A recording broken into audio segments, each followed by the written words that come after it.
Okay, why don't you go ahead and get started? I believe we are now live on Facebook and we have attendees. All right, great.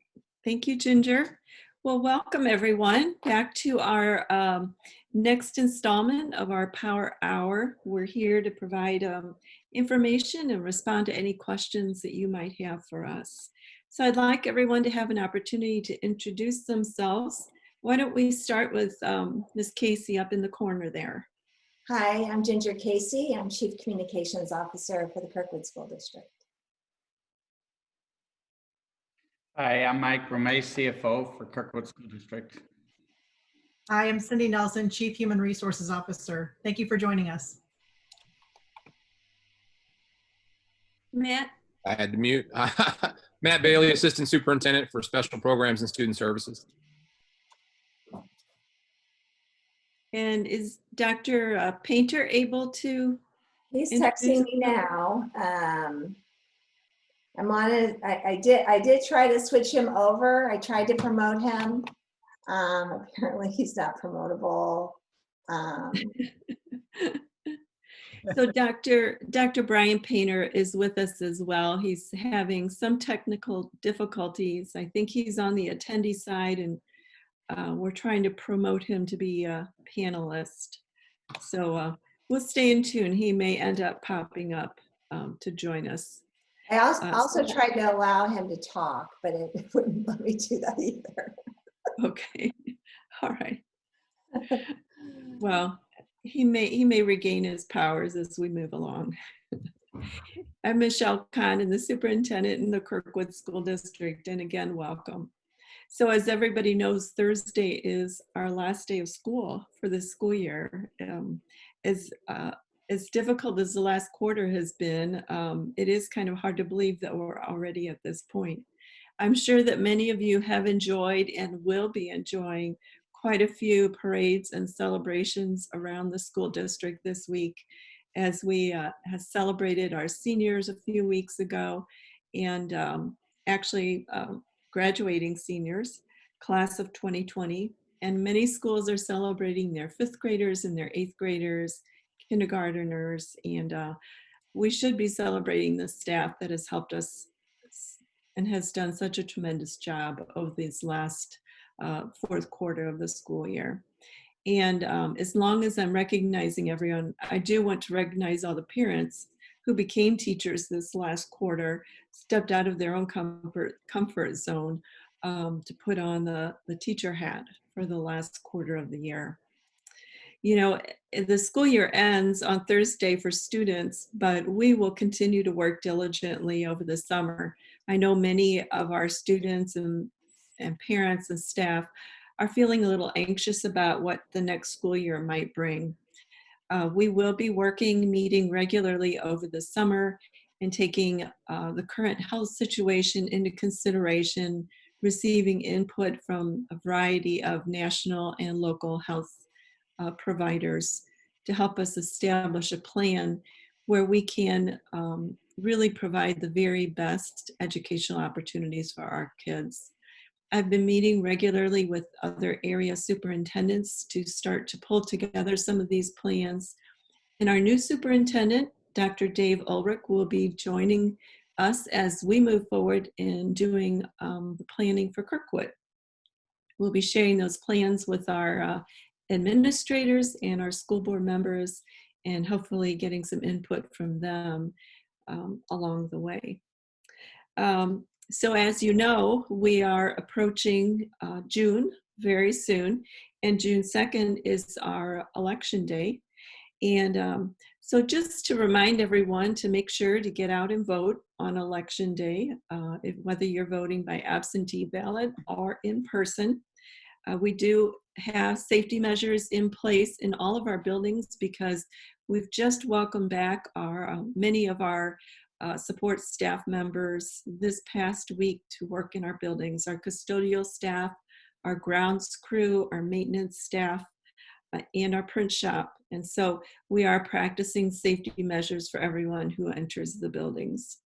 As you know, 3 of our board members are up for re-election at this upcoming election, June 2nd. And Prop S is also on the ballot. So we're here to help provide information about Prop S, what it will provide for our students, and to respond to any questions that you might have. I think everyone mostly, here's Dr. Painter. Welcome, Dr. Painter. Welcome, Dr. Painter. Thank you. I'm glad to be here. Oh, great. I'm glad you We'll found see how it. long it lasts. Right. So many people kind of equate Prop S with a new school, and that certainly is part of Prop S, but there are so many other pieces to Prop S that are very important to all of our schools. For example, Tillman Elementary School will be receiving a new gymnasium and library if Prop S passes. At the time, right now, if you have ever been to, well, not right now, but Tillman has to split their gymnasium in half for about 3 hours every day to serve lunch in that space. And so a new gymnasium would allow them to continue holding PE classes in a full PE gym space while being able to serve lunches in a cafeteria space. It would also provide them with a standard size library because the current space that they use down in the basement as a library doesn't meet the DESE guidelines for library areas. In addition, we'll be able to add some classrooms at Knifer Middle School that would connect two hallways that are currently, it would help to increase the circulation in that building for students, which would allow them to get from one place to another a little bit more quickly, would also ease some of the congestion in the hallways at Knifer Middle School.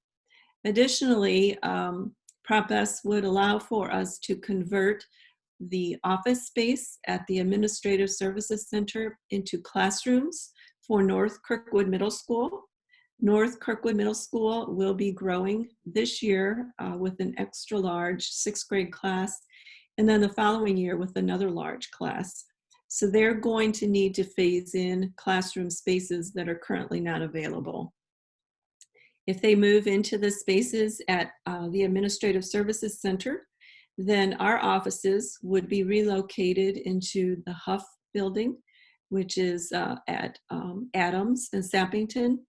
And then some of our ASC staff would also move into the warehouse or maintenance space. We would like to renovate that space to allow for some offices to be placed on the second floor of that space. Additionally, and what I consider extremely important, probably most important, would be the increase to the safety and security at 3 of our schools in particular. The Kirkwood Early Childhood Center and North Glendale Elementary School and Kirkwood High School are 3 schools that do not currently have safe and secure entrances. And this is a standard design for safe schools where visitors enter the building into kind of a locked vestibule area where they can be allowed into the building through the office instead of entering the whole building as they get into that space. And so what's interesting is that the safe and secure entrance at Kirkwood High School would be placed on the Daugherty Ferry side of the building. We would be able to, by doing that, join several buildings in Kirkwood High School to allow for students to travel from, say, the World Language building over to the Science building at the other side of the campus without having to go outside. Right now, students need to exit buildings to enter other buildings in between classes. And so this would allow for interior passage between classes. We would also be able to add some classrooms on the second floor of that welcome center that would be constructed. And we would also be able to convert the current offices into classroom spaces. Netting Kirkwood High School, I believe, 7 classroom spaces. Isn't that right, Mr. Romay? Yes, that's correct. All right, great. Thank you. And then last but not least, the elementary school at Daugherty, Ferry, and Lindemann. This is a 13-acre piece of land that our school district purchased in the 1960s, early 1960s, with the thought that it would eventually be utilized to build a school building. We are at that point where our elementary schools are at or beyond capacity. And so by adding another elementary school, we would be able to redistrict or move our students to 6 elementary schools instead of 5, which would even out the enrollment at each of the schools and really provide for more reasonable elementary school sizes of about 450 for each of the 6 schools. No, Dr. Condon, that's very exciting. We already have some people asking questions. As you mentioned earlier, the new school is quite exciting.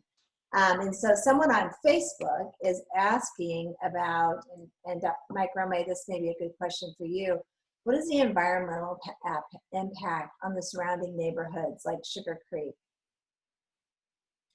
Sure. Well, we're working with a number of agencies to help minimize any environmental impact that the work that we are doing would have on the surrounding neighbors. So, we're working with the Environmental Protection Agency, Metropolitan Sewer District, the city of Kirkwood, and then also, even state and federal authorities as we begin the design work of the property. We do have civil engineers that are working with the school district along with construction management firm and architects. And so with all those partners, we'll go above and beyond the current requirements to mitigate any water issues or watershed requirements. So we want to make sure that we do everything right and that we go above and beyond what we're required to do. And MSD requirements for a public school district such as us, they require that we go above and beyond, much more than what they would require of a homeowner or a subdivision. Thank you. Let me see. We also have some that are on our actual Zoom Q&A. So the first one is basically about the difference between just adding on to existing schools and then building a new school. Is there something that we would have solved by just adding on that we can't solve with building a new school? And I think that goes to the shareable space. Somebody maybe Dr. Painter could talk to that after being an elementary principal and the space constraints. Yeah, absolutely. I think the biggest difference that we noticed between what used to be referred to as the blue option and what is now Prop S is really that blue option would have added some additional classrooms, but would have still led to us having 600 or more students in many of our schools with the same cafeteria, the same library, the same gymnasiums, those sorts of things. And so it would have added more space for some students, but just when they're in the classrooms. And so when Ginger referred to those shareable spaces, we really would have still been cramming kids in to a larger school that was never built with those school sizes intended. And so it honestly would have been a Band-Aid approach because it would have solved some issues, but would have not solved many of the issues that we have with larger school sizes. So that's a challenge that what was known as the blue option would have left us with. The green option, which is now Prop S, does allow us to alleviate that by simply basically spreading the number of students that we have, elementary students that we have across our entire district, across 6 schools instead of 5. And so from a space issue, that allows us to have way more opportunities for students in their classrooms, but also in art, music, PE, the library, those sorts of things. there are other issues besides space that having a smaller school size really benefits us on. Most of those have to do with relationship building with our principals, with our counselors, with really all staff, getting to know more and more families because you have at least 100 fewer families in each of those schools. Well, and I also think we should talk about the cafeterias, because adding on to our existing schools, as you mentioned, would not resolve the cafeteria issues. And I don't know if anybody wants to mention how our students experience lunch at 10 a.m. Yeah, lunch at our elementary schools really goes in most cases for 2 to 2.5, in some cases even longer hours. Many of our elementary school students are starting lunch as early as 10:30. Some of them are at least in at least one grade level in each school because our cafeterias in most cases just don't have the space to accommodate more than one grade level at a time. And so that's been a challenge for us in our district for quite a bit, for quite a while. Even when I was at Kaiser and the school size was not what it is now, that was still a challenge for us going forward. And so, you know, that's one of those things that if we had fewer students, then you could potentially double up in your cafeteria, and we could get students through lunch in a much shorter time period in the middle of the day, which frees up that space for additional times throughout the course of the day to use it for other reasons. We have some questions that address some of the financing of Prop S and how we're going to accomplish all of this for all of our schools by not raising taxes. Can you address that, Mike Romay? Sure. A homeowner's property tax bill, it really includes two tax rates. One is an operating tax rate, which pays for day-to-day expenses, and then also a debt service tax levy for the school district. And the debt service levy, that's used for facilities, for brick and mortar. And currently we're using it to pay off our existing debt, which are 2010 bonds that will be paid off soon. And since these bonds will be paid off, it allows us to issue additional bonds to address our needs. And we'll be able to do that and lower the tax rate by 7 cents. And that reduction will save the average homeowner about $43 per year, while still meeting the needs of our students in our community.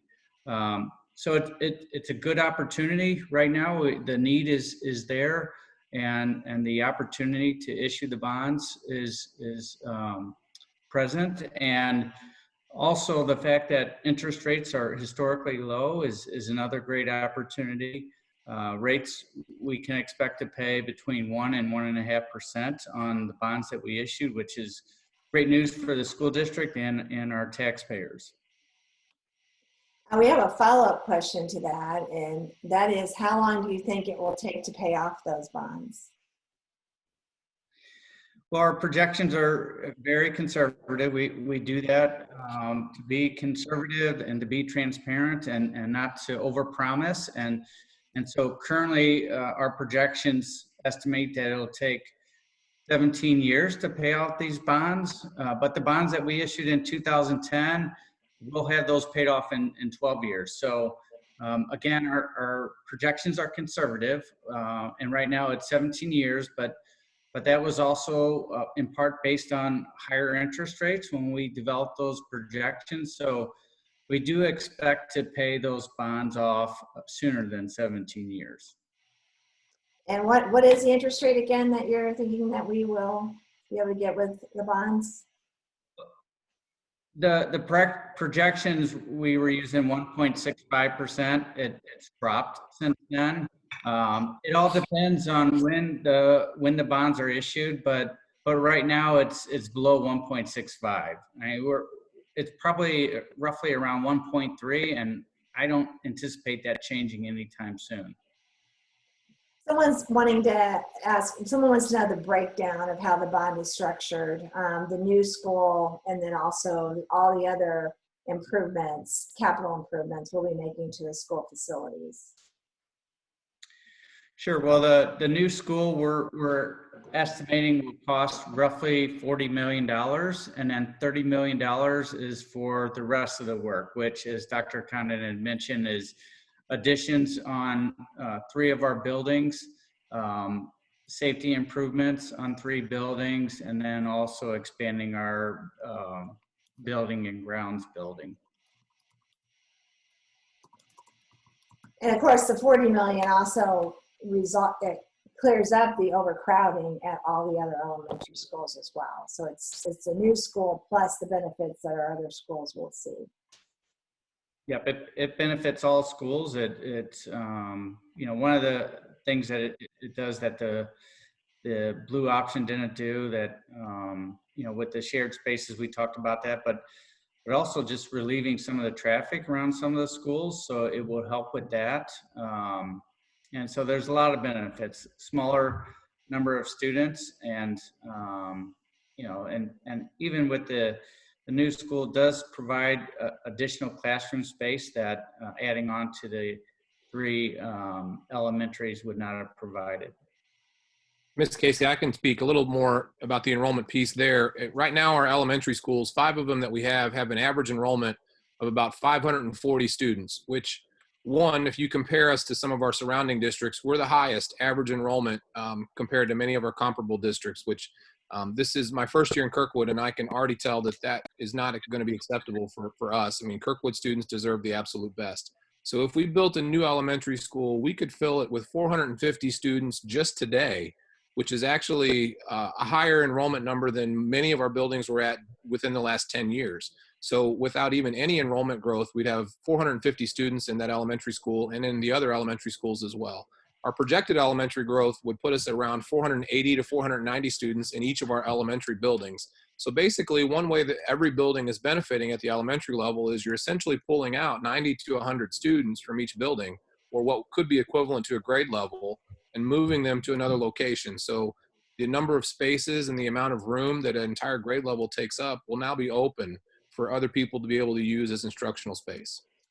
Now, in talking about some of those other people, we have a question from a Kaiser parent. And she has concerns about the lack of green space at Kaiser for their kids. When considering, you know, adding on to Kaiser, did we consider doing that at Kaiser, adding on to Kaiser at that time? And I think that's a great question for the former principal of Kaiser, Dr. Painter. Yeah, when we talk about what's the net gain, what's in it for me at some of the schools that you know, that maybe not have construction, I totally understand that, and it might be hard to kind of think about it in a way that if we have smaller school sizes, then that helps us out at our school. But it also means that we're not impacting potential green space in those schools as well. Kaiser is a great example. There are other schools in our district as well that the blue option would have required us to add on to those campuses in spaces that really aren't there. We would be taking green space away. Kaiser, again, is that example. There would be very little left, quite honestly, because it is such a small campus. I think 4.7 acres or something like that for the entire campus. And so there just would have been eating away at what play space, what green space, and frankly, I think it's the garden spaces at Kaiser that would have been most impacted.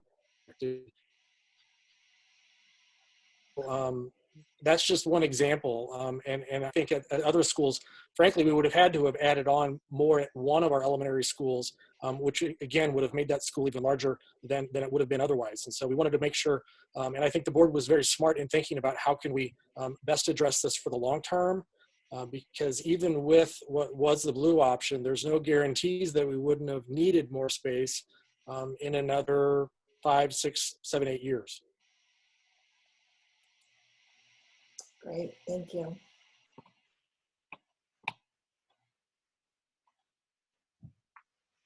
So someone else is asking about the impact on staffing at existing schools and what additional staff will be needed at the schools if Prop S passes, or doesn't pass for that matter.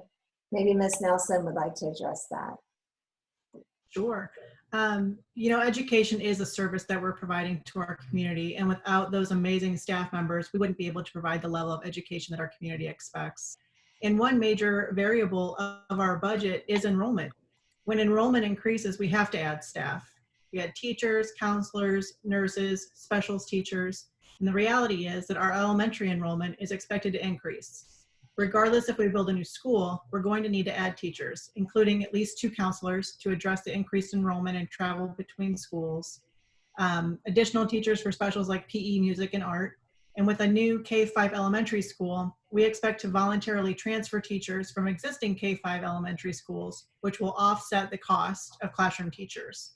So since we're decreasing enrollment at other elementaries and then increasing it for the new school, there will be classroom teachers available to transfer. And those who are interested, we'd like to consider them first. And we projected a very conservative, or a worst case scenario, approximately a 3% increase to the operating budget if we did add a new K-5 school. We expect operating expenses for the new school to come in less, and the additional expense is very manageable within our budget and also meeting the needs of our students. Staffing's complicated. We actually just had a board report last night about our current classroom sizes for next year. If anybody is interested in going to check that out, it's on board docs. And it is complicated, and regardless of the new school or not, the expenses will continue to rise as our student enrollment rises. Got it. Thank you.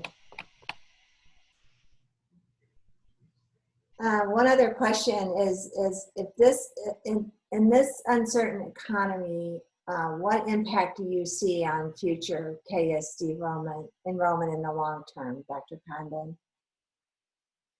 That's a really good question. We're so fortunate in Kirkwood to have a variety of options for students to go to school. I mean, we've got really high quality parochial and private schools and high quality public schools as well.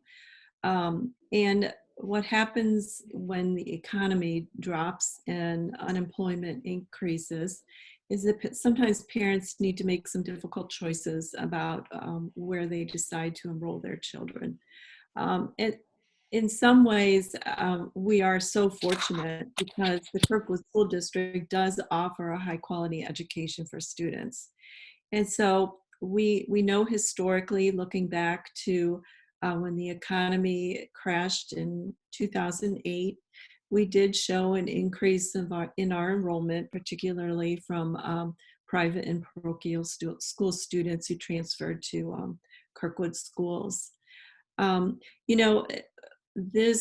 coronavirus will pass, COVID-19 will pass, and we will be coming back to school. And we just want to make sure that when that does happen, that we have the adequate spaces that our children need.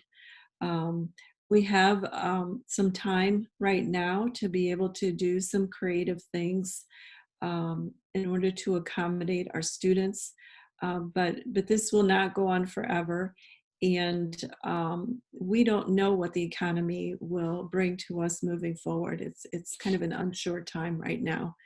But historically, as we look back, we have seen those increases in our enrollment. And we just want to make sure that we're ready for our kids. And Dr. Condon, can I add, 2008, when that recession occurred, is also aligned directly with when we've seen our enrollment growth in Kirkwood really start to take off. And since 2008, our enrollment has been more every year. And we've got trend data basically of the last 12 years of enrollment growth. And our projections, when we look at our birth rates and our projections moving forward, project an additional 5 years of growth. We can't really project beyond those 5 years because we can't use birth rate data of people that haven't been born yet. But looking at our projections, we include those 12 years before and the 5 years after for 17 years. And even in this uncertain economy, we would anticipate some growth just because of the infill houses that are coming in. A lot of people are moving into the district.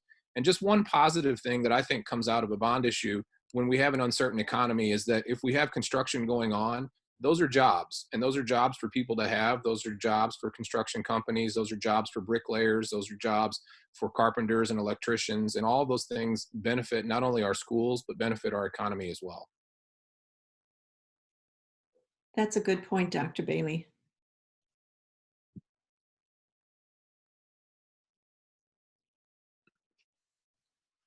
Thank you. I'm having a little bit of a hard time keeping up with the questions on Facebook and on the Q&A and then typing the notes up. So I guess I've got some, my Facebook was stuck a little bit. I've got some questions to follow up there. Dr. Painter or Ms. Nelson, do you want to take a look and see if there's any more Q&As we haven't answered on the thought exchange while I clear up some Facebook comments? Thank you.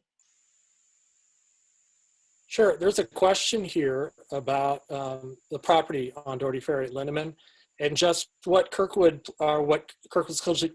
School District plans to use, how they plan to use that space. And if it doesn't happen to pass, will we make sure that we're good neighbors as far as keeping the property clean?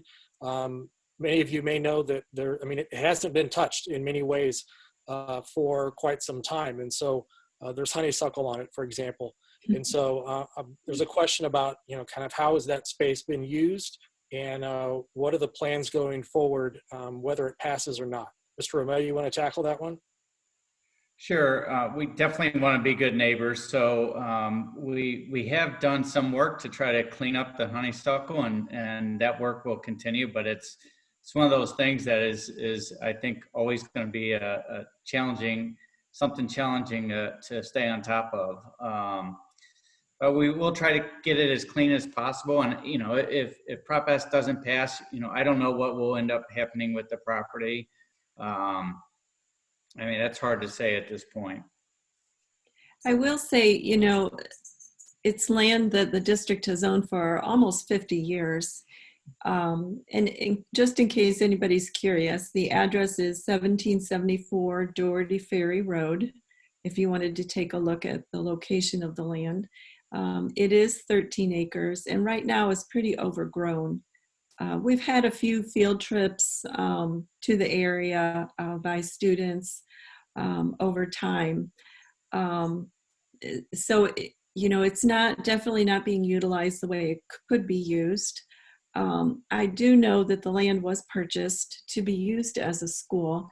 And if we were able to place an elementary school in that space, we could really do a lot to, renovate or utilize the green space more productively, so that it could provide more usable space, outdoor space for our students and for our community members who wanted to visit the area.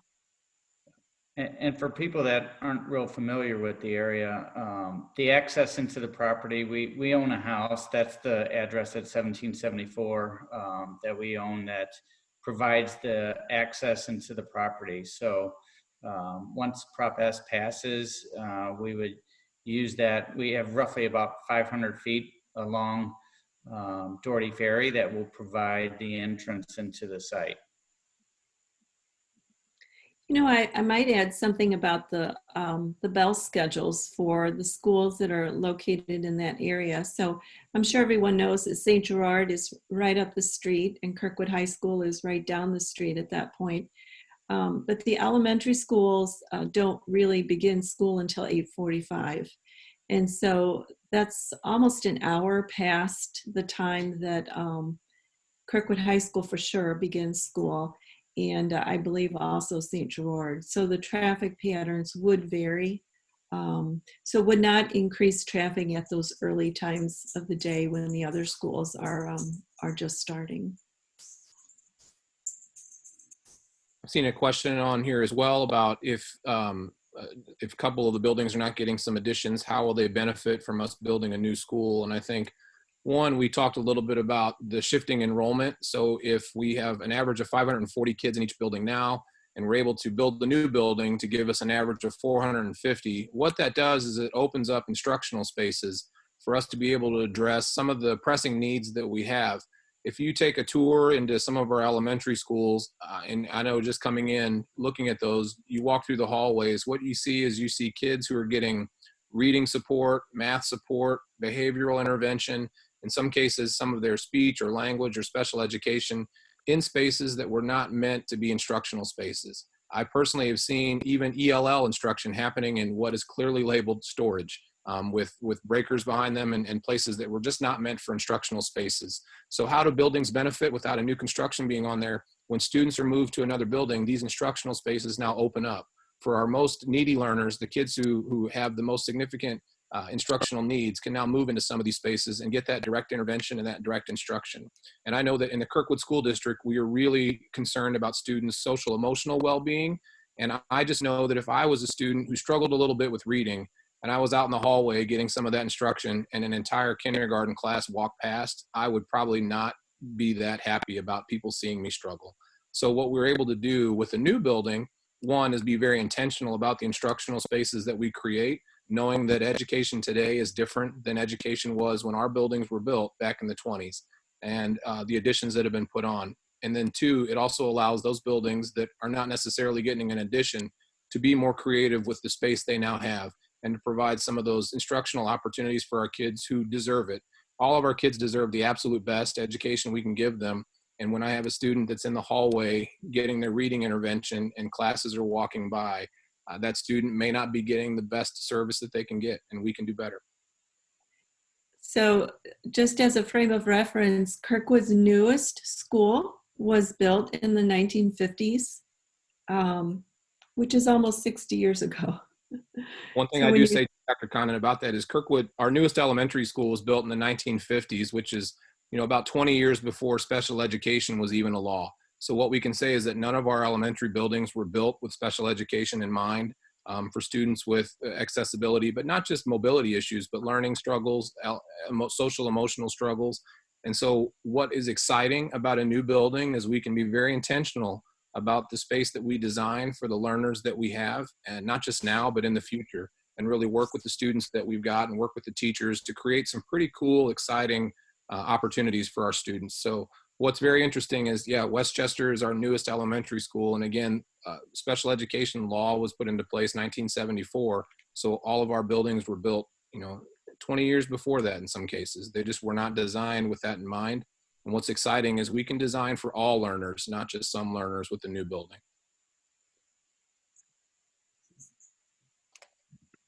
Dr. Bailey, I see there was a question also about redistricting, and will district lines have to be redrawn regardless of Prop S? So if Prop S passes and we build a new building, obviously new lines will have to be drawn for our elementary schools and our middle schools. What we would have is an opportunity to really engage our community in what that may look like. When we do the redistricting process, we really need to look at that with or without Prop S passing, because we need to make sure we're maximizing the space in each of our buildings and maximizing the opportunities that we have for our instructional spaces. But that process is not something that just happens overnight. It's not something that happens very quickly. We have a committee of people that have already volunteered their time, over 100 of them actually, and we've already started some engagement processes with them. But the plan really looking at redistricting is to be very intentional and deliberate about the process. We don't just put maps up on the wall and say, let's pick one that looks really good. First, we have to decide what are our priorities, what are our goals when we're looking at redrawing these attendance lines, and what's most important for the Kirkwood School District. Those would be the driving factors that really help us shape any lines that we have or any boundaries that we have. The district has not had any significant redistricting for over 40 years. So what we can tell is that when we go through this process, not only will it impact the students in our schools today, but if history tells us anything, it could impact our schools and their attendance boundaries for the next 40 to 50 years.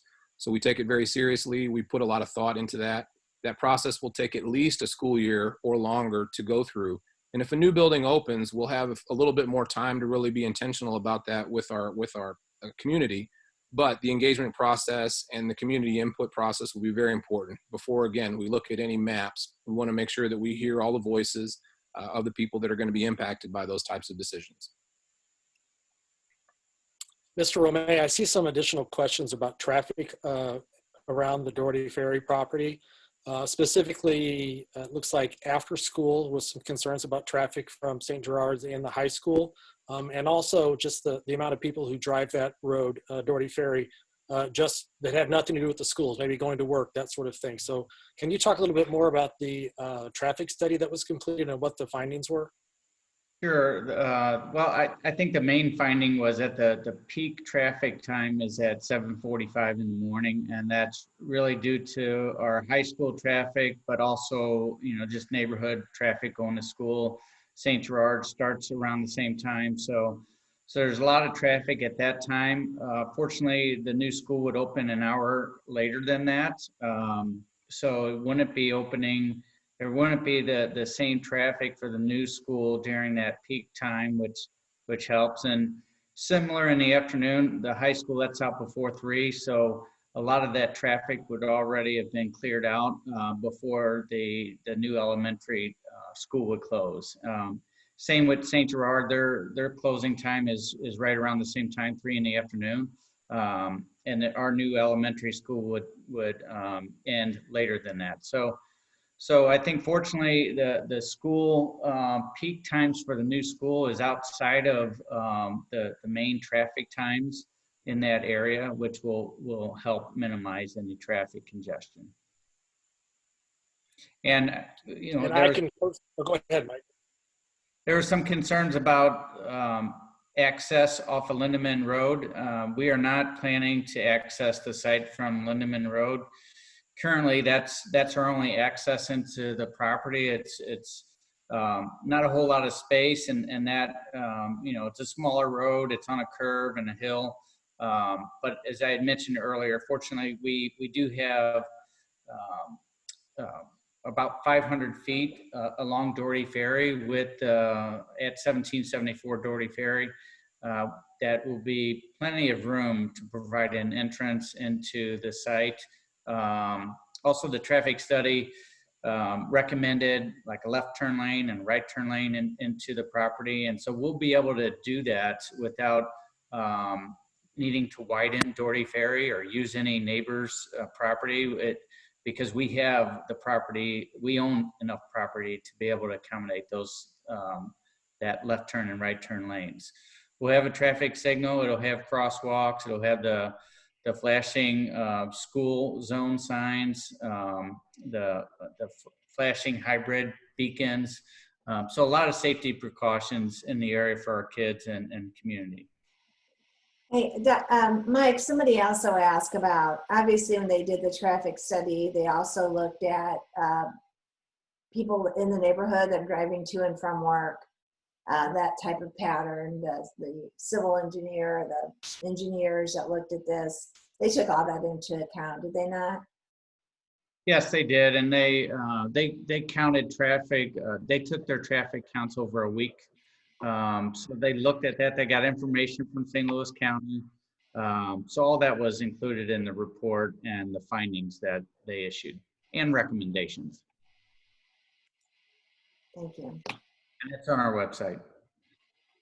kirkwoodschools.org/PropS. Someone's asking what we're going to do with that property if this doesn't pass. And what is the land currently being used as right now? And so I don't know if anybody wants to address the property itself. I know we talked a little bit about the history, but did we touch on the other? We have been strongly encouraged, especially about 10 years ago, by a local community group to sell the land, which would have provided us with, one-time funds that we could have used in our operating budget or for something. And we did not do that, just in case we might be able to use the land to build a school moving forward. And so, the land is there. It's a tapped potential for us to utilize as a school. Now, interestingly enough, we're being encouraged to keep the land and not to sell the land.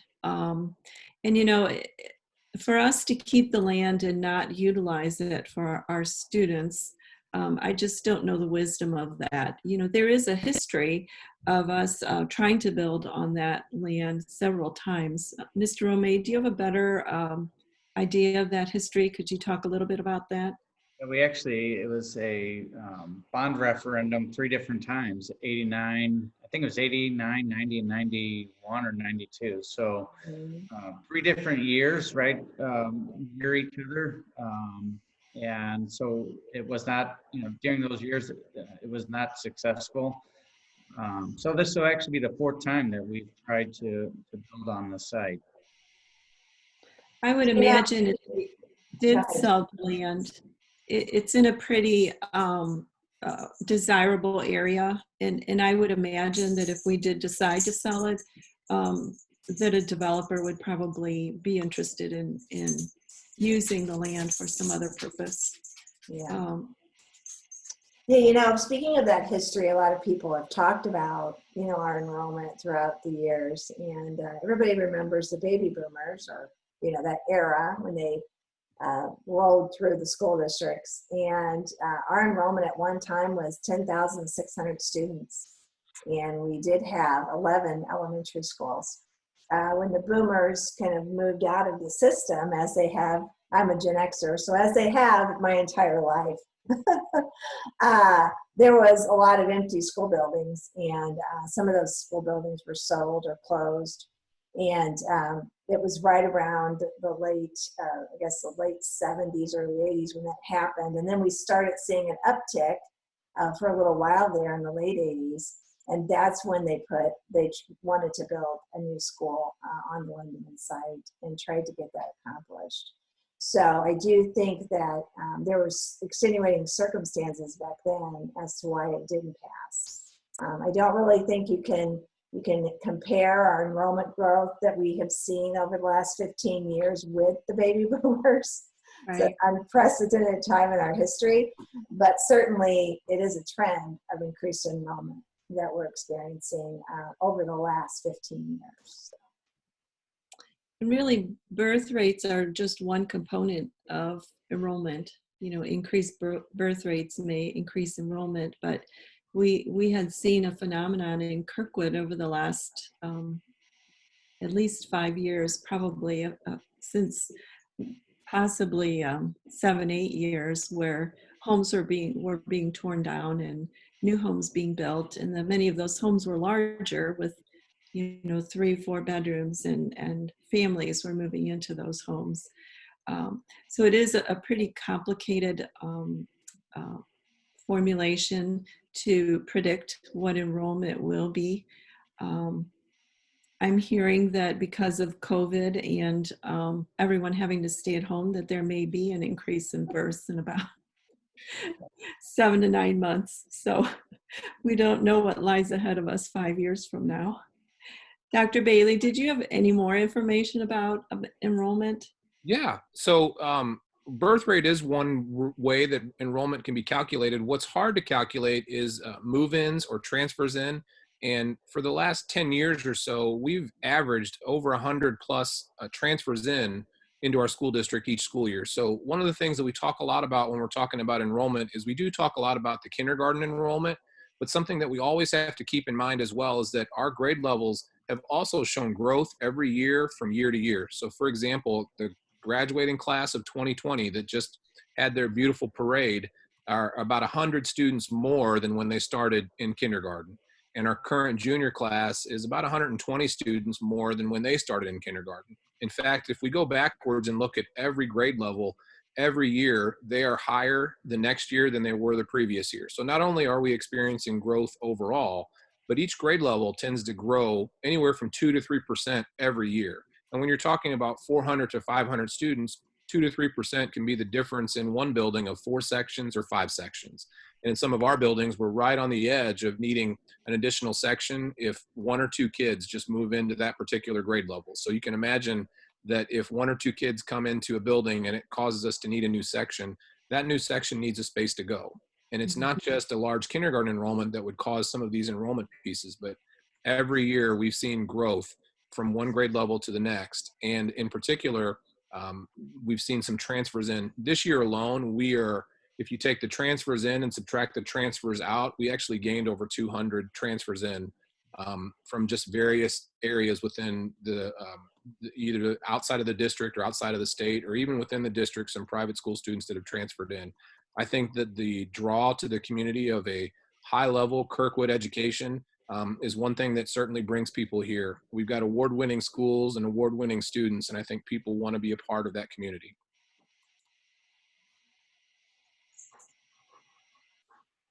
Yeah, those transfers are the most difficult to predict, whether it's due to tear downs in building or students moving from private or parochial to public. But we have seen that consistent increase. We have. Every year we've seen, just additional transfers coming in from various places. And people that I've talked to personally say that I moved here 5 years ago for the schools, or I moved here 2 years ago for the schools. So they are making an intentional decision to move into Kirkwood for the school district. And something else that, we talk a lot about too, are just some of the infill houses that are being built. But also just some people based on this economy may have to move home, or they may have to double up, or they may have to move in with other people as well. So the transfers in are very hard for us to predict. But what we do know is that we've consistently had more transfers in than transfers out for the last several years, which translates into enrollment growth. This And might be, Dr. Bailey, oh, sorry. go ahead. Well, I was just going to ask about timeline. Mr. Romay, maybe could you talk a little bit about the timeline for the work should Prop S pass? Sure. Well, we spent the last few months trying to get everything in order so that we can really hit the ground running. So we have different consultants ready to go. So, we have architects, construction manager, we have our financial advisor firm. So all those are lined up, and so if it passes, we'll hit the ground running with the design work and bidding, and then hopefully start construction in late fall or definitely in the spring. But construction on the new additions would take roughly about a year. That's including all the design work and bidding. So we would hope to have any new additions ready with the start of the 21-22 school year. So 1 year total. And then with the new school, it would take 2 years. So the new school would open with the 22-23 school year. Thank you. Mm-hmm.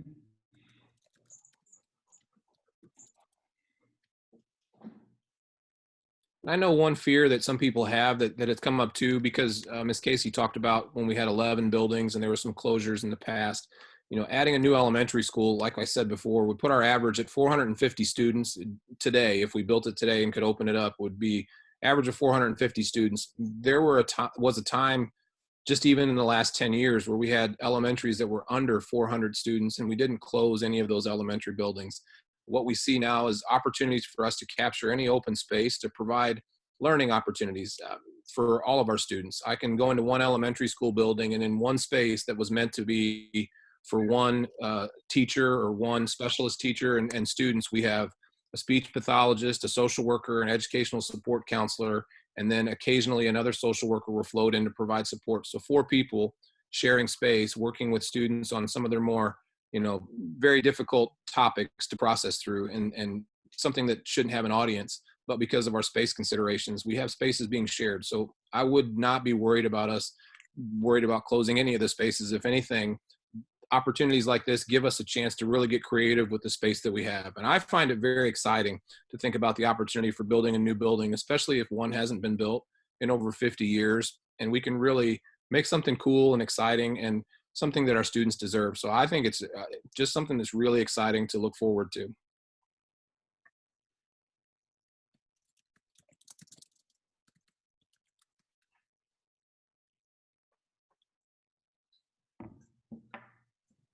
Do we have any additional questions that we haven't addressed or comments? Sorry, I do see one about redistricting, and I can try to answer that one as well. The question is, would any redistricting occur before the opening of the new school, or would it all occur that year? If we do open a new school building, we would want that redistricting to be in place and have approval before that building would open up. And one of the parts of that question is the Tillman split. a new school building would help us address the Tillman split. So for those of you that don't know, currently students who are at Tillman Elementary, when they go to middle school, they split between either Nifer Middle or North Kirkwood Middle. So students who have been together since kindergarten, and in some cases have even been at KECC together, now have to go separate ways to either one of the two middle schools for the next 3 years. Building a new elementary school would give us 6 total, which would allow us to probably have 3 go to one building and 3 go to another building, so we wouldn't have a split anymore. And those students not only would be able to have their kindergarten through 5th grade experience together, but they would then be able to have their middle school experience together and then all feed into Kirkwood High School and be with each other until their graduation time.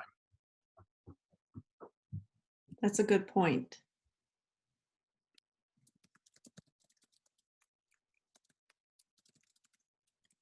Question I know that we're all concerned with and we talk about is the library at Westchester. We know that that library needs improvements, and that's something that we definitely is on the list of accomplishments. It's just that there's only so much funds to go around, so I don't know if we want to address that at all. It was a question on Facebook.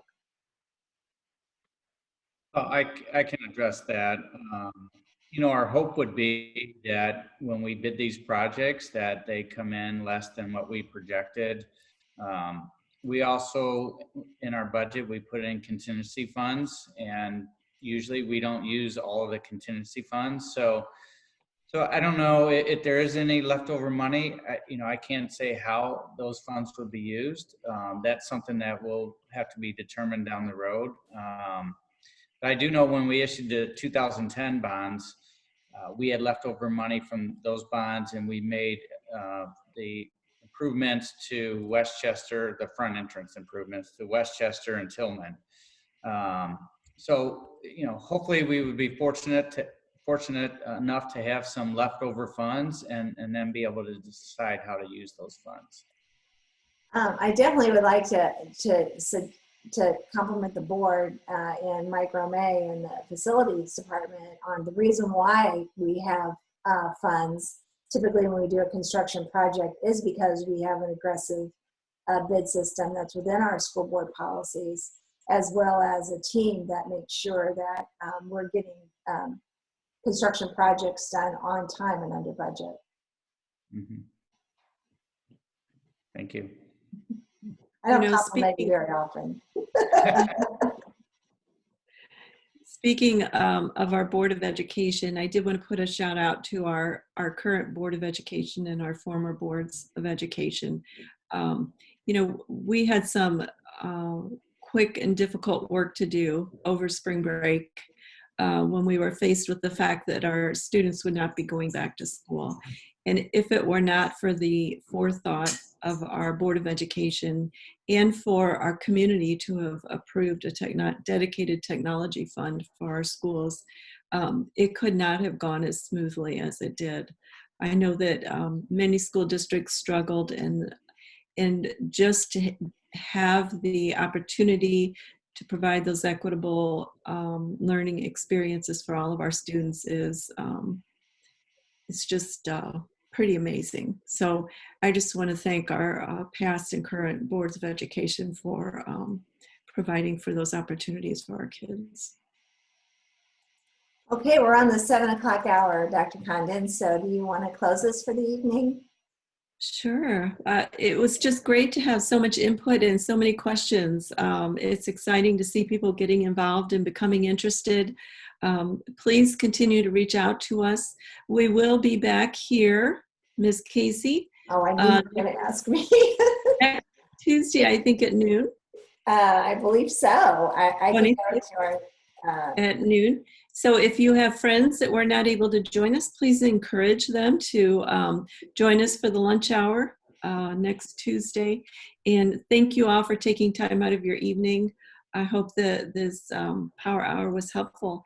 And many thanks to our panel here. I know it's been a long day for you as well. Bye, everybody. Stay safe.